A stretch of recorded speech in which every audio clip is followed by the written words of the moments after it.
Hello, I'm Dr. Akshitha Reddy, your ENT specialist from ONUS Robotic Hospitals, Champapet.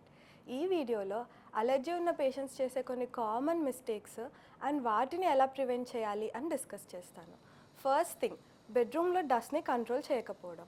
Pillow covers and బెడ్షీట్స్ని రెగ్యులర్గా wash చేయాలి. Bedroom క్లీన్గా maintain చేయాలి. దానివల్ల allergy symptoms చాలా వరకు తగ్గిపోతాయి. సెకండ్ థింగ్, ఫ్రీక్వెంట్గా కోల్డ్ టాబ్లెట్స్ ఆర్ సెల్ఫ్ మెడికేషన్స్ని తీసుకోవడం. మీకు టెంపరీగా రిలీఫ్ వస్తుంది, కానీ ప్రాబ్లం మళ్ళీ ఉంటుంది. మీకు సిమ్టమ్స్ రిపీటెడ్గా వస్తే ఈఎన్టీ స్పెషలిస్ట్ని కన్సల్ట్ చేసి కరెక్ట్ ట్రీట్మెంట్ తీసుకోవడం బెటర్. థర్డ్ థింగ్, ఫార్మసీలో దొరికే నేసల్ డ్రాప్స్ని లాంగ్ టర్మ్లో యూస్ చేయడం. ఇమీడియట్గా నోస్ ఓపెన్ అయినట్టుగానే ఉంటుంది, కానీ లాంగ్ టర్మ్లో యూస్ చేయడం అంత మంచిది కాదు.